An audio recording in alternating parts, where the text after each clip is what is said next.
Alright, ladies and gentlemen, Fab's in the house, and today I'm in the house with the Jake Hoback Knives Kwaiback MK5 here with me for a quick review. But hey, don't forget to like the video and to subscribe to the channel if you are enjoying this kind of stuff. Look at this, pretty cool wooden box with some fire marks over the top. Over here you've got your certificate of authenticity with some details on your knife, and then you find the hardware to take the guy apart, and that's always a good thing, like Chris Reeve teaches.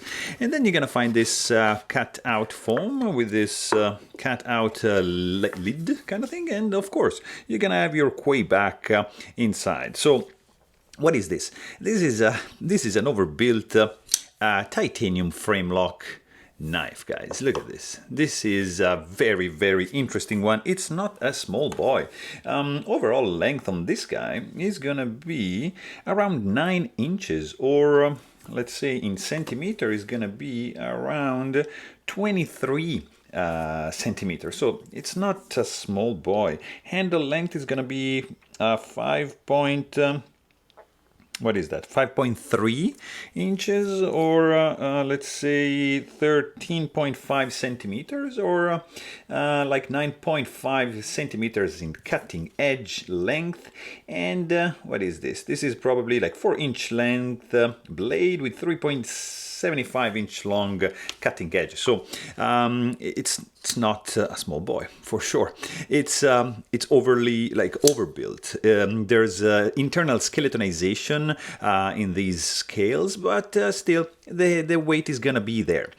This guy is using Nitro V steel, has some DLC coating all the way around, with this battle finish going on. Nice custom pivots. Of course, you've got the Hoback rolling detent, HRB, which you can adjust like over there. And this is just the screw for the stainless steel lock face insert, by the way. You've got the Psalm number 23, Hoback like engraved right over here. Nice aggressive jimping both here and on the heel of the handle. Reversible clip, tip-up carry only, blade is centered. This guy is a beast. It feels actually good in the hand. It's a solid knife, guys. You don't have much clearance here for the lock bar, but action is smooth. It has a heavy blade, and the action is really, really smooth. It runs on bearings. Let's just quickly check the weight on this guy, because yeah, it's not like a feather weight for sure. Let's just check it out. This guy is going to be 6.39 ounces, and it kind of reflects the weight on the card. So you have an idea basically of what this guy is about. But hey, if you want to know more, please check out my full-length review. And don't forget to subscribe. Thanks for watching. Stay tuned.